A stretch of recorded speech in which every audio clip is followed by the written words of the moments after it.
I never thought that the person I loved enough to share a bed with every night would be the one who taught me what it felt like to be invisible. If you're new here, subscribe, and tell me in the comments where you're watching from. My name is Anna, I'm 25. And for 7 years I believed my marriage was a steady shore I could always return to. We met at a friend's rooftop party when I had just started my first job in the city. He was easy to laugh with, sharp when he needed to be, and the sort of man whose hand felt like home against your back. We married 2 years later, in a small ceremony under fairy lights with my mother crying in the front row and my sister clapping too loudly. Everyone said we were young and sure and sweetly ordinary in the best way. I believed them and I believed him. For the first few years that belief fit. We had small rituals.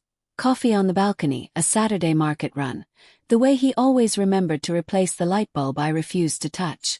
We saved for a tiny apartment and argued about paint colors.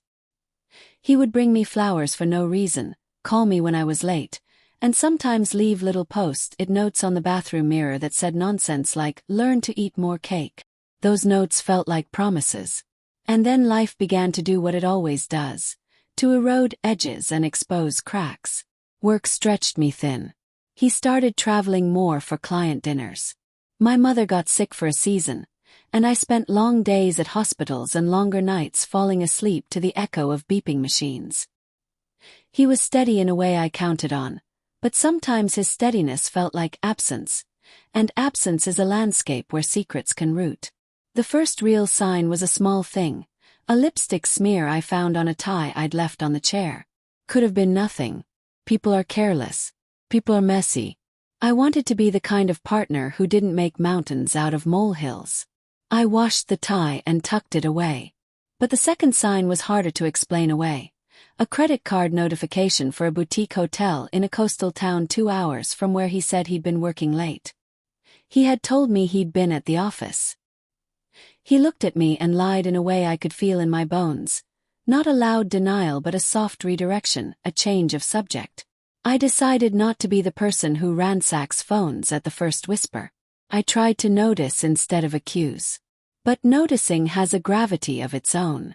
Once you tilt toward suspicion, everything you see takes on new meaning. A message left unread became a secret. Closed laptop became a barrier.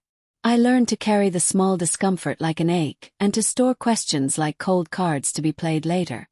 One evening, my sister Maya came to stay with us for a weekend. A surprise visit she'd hinted at for weeks.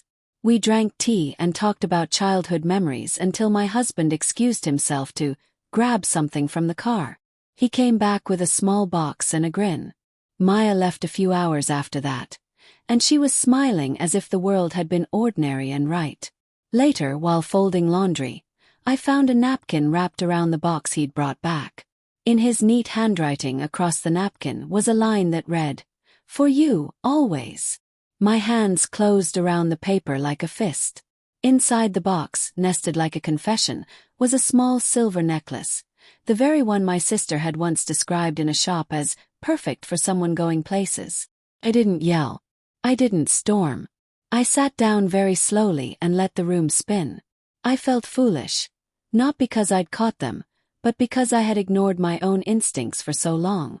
I realized I'd been treating our marriage like a book with blank pages that would fill themselves in with trust. Instead, I had been the only one writing in ink. What followed was a quiet, deliberate unpeeling of layers I thought belonged to the people I loved. I asked questions with the softest edges. "Have you been feeling okay? Work seems busy." He would answer with the practiced gentleness of someone who lives in the light and knows exactly how to shade. When I asked for receipts for business expenses, because I needed them for taxes, he would smile and say, "I'll send them tonight," and then he wouldn't. Those nights tacked together, and I kept the holes between them like notches on a stick. One rainy Tuesday, a delivery arrived for him at the office, a stack of contracts that someone had accidentally sent to my home address. He was out for a meeting, and I sat alone at the kitchen table flipping through pages I had no right to read. There were invoices, names of shell companies, and a list of payments labeled cryptically: PR adjustments, consulting retainer, vendor smoothing. The accounts were routed through a web of intermediaries whose names suggested far-off ventures and legitimate work. Then, tucked between pages, was an email printout addressed to a name I didn't recognize. R. The subject line read, "Schedule October." I felt the room tilt again. When he came home that night, there was a little frost in his smile and an apology in his pocket that he never offered. He kissed my forehead as if nothing had been altered and asked about my day. I set the documents on the counter and watched him as if through glass.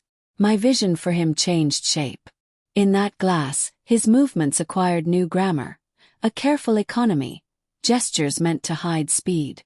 The betrayal, I learned, rarely travels alone. It often involves a network. And networks include people who love you or claim to. Over the next weeks I gathered pieces quietly, the way a careful botanist collects specimens. Bank statements slipped into a folder, text threads that blinked when he left the room, the occasional business email with a CC that included a family name I didn't expect to see. The worst discovery was that the family name was mine. Not mine by blood, but mine by obligation. My mother's maiden name, the one she had insisted I use as my middle name when she said she wanted me to carry a part of her heritage. When I traced the path of a suspicious transfer, it led not only to the boutique hotel and shell companies, but to an account held under a trust that bore my mother's initials. I felt my hands go cold as I read the discreet memo. Hold funds until restructuring, family discretion.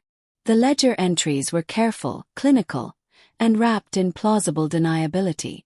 They were also personal. They were a map of collusion that led through my husband's office, into my family, and back to the small rituals of our shared life. I confronted my mother first because she was the one who had always been my home. She sat in her favorite chair with a scarf around her shoulders and looked very small. Her hands were folded like pages. "Anna," she said, voice soft and almost apologetic, "we were trying to keep the family afloat." Her explanation unraveled into a litany of half-truths. There had been loans, poor investments, a debt from a relative who had taken advantage of their generosity. She had asked my husband to smooth payments while things stabilized. He had done it and then done it again. Somewhere along the line, smoothing had become siphoning. I remember the precise tilt of the light through the kitchen window as I listened. It's a small detail, a slice of ordinary, and yet it seared into me because it was the last ordinary thing that day. My mother's apology was not enough to be a repair. It was, however, an explanation. She had not wanted me to know because she loved me or thought she did. Love, I realized, can be misapplied like a bandage over a wound that needs stitches. I could have left. Many people in my shoes do. They pack a suitcase and vanish from the scene, letting time and distance be a kind of justice. But the betrayal had been public in a way that felt corrosive. Money taken from credentials we had built together, a secret account named with a family symbol that turned my name into a ledger entry. Leaving felt like erasing my own story. I wanted something else. Not necessarily vengeance for vengeance's sake, but an unmasking. A truth that was precise and public enough to stop the pattern. Planned. Not theatrically but with method. First, stabilizing our immediate finances so the household didn't collapse the moment I began asking questions aloud. I shifted accounts quietly, moved emergency funds into places he didn't have access to, and secured copies of documents in a safety deposit box under a name he would never search. Second, I found a friend who could help me understand the legal language. A lawyer who'd once dated a colleague of mine and who owed me a favor. She read the statements and raised an eyebrow at a phrase here and a routing number there. "This looks like graft," she said bluntly. "We can trace the chain. We can document it. If you want, we can produce an anonymous tip to an investigator who will treat this as a case, not a marital spat." Third, I wanted to minimize collateral damage. I did not want the housekeeper to lose her job or the junior assistant at my husband's firm to be punished because a partner had been greedy. So I worked, quietly and strategically, to compile a package of evidence that would target the perpetrators and not the innocent cogs in the machine.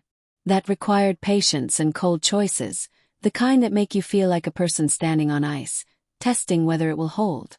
The timing presented itself on a domestic stage. My parents' wedding anniversary party. A ceremony filled with the people who had watched us grow, the same people who would have to choose whether to believe me or the story engineered by smiles and habit. I knew they had chosen that night to finalize a transfer that would have hidden months of payments under the cover of a supposed charitable donation. The irony of exposing a fraud at a night celebrating love was not lost on me. I dressed in a simple, severe dress, not to confront, but to be visible and steady, like a statement in a photograph. When the toasts began, I rose. It was the sort of moment where a private truth becomes a public document. I did not scream. I read. I spoke the numbers and the dates and the routing paths into the microphone. I named the accounts and the companies, and I placed the paper copies on the table like seeds. Phones were out in a flurry. People who had been laughing minutes before found breath to ask questions. Cameras flashed. My husband's face was glass. My mother put her hand to her mouth and then pressed it flat as if to stop a sound that might have been apology. After the initial shock, there was the slow, grinding machinery of accountability. Regulators called. My husband was suspended from his post pending investigation. My mother retreated into the small rooms of denial and then into practical apologies that felt like bandages at first and, over time, like careful stitches. Friends and family took sides and some turned away. The housekeeper I had tried to protect left temporarily because the volatility made her nervous. And for months I felt thin with guilt for that decision, even as I knew it was necessary. What I did not expect was how the revelation would shift something tender between us. Not the marriage, not immediately, but the town's narrative about us. People began to speak more honestly in our kitchen, to air grievances that had been hidden for years. My sister told stories of small humiliations she'd experienced as a girl, things my mother had smoothed over. The town's tea group stopped pretending and started discussing who was truly indebted to whom. That small, awkward honesty felt like a cleansing even where it hurt. It did not make the pain disappear. It made me stronger in a measured way. Not vindictive but clear. Over months we sought restitution where possible. I worked with a lawyer to press charges for fraudulent transfers, and I sat with my mother and listened as she unpacked decisions she had made out of fear and selfish survival. She never asked for my forgiveness in a tidy way. She asked once for the chance to make amends. That is all any human can ask. When the investigations concluded, my husband pleaded guilty to several counts related to financial misconduct and received a sentence that fit the scale of the theft. Not a monstrous punishment, but enough to ensure he would not easily harm others again. My mother volunteered at a community center and used what influence she had left to create small grants for families hit by similar scandals. The measured arc of that work wrenched something inside both of us. It made repair possible in tiny increments. I did not marry again immediately. I learned to be comfortable with my own company, to cook for one and not feel the silence as an indictment. I got a dog who hated rain and who loved me without calculation. I found a job where balance mattered and where my days ended with my own choices rather than the remnants of someone else's ledger. If this is a story about betrayal, it is also a story about choices. People we love will sometimes fail us in ways that are deliberate, and sometimes those failings are wrapped in misguided love. There is no single correct way to respond. Some leave, some forgive, some fight. Chose to expose. I chose to stay and take responsibility for the fallout that followed. I chose slowly to trust myself again. So tell me, what would you have done in my place? Would you expose and accept the consequences, or quietly step away and save yourself the spectacle? Comment where you're watching from. I read them all.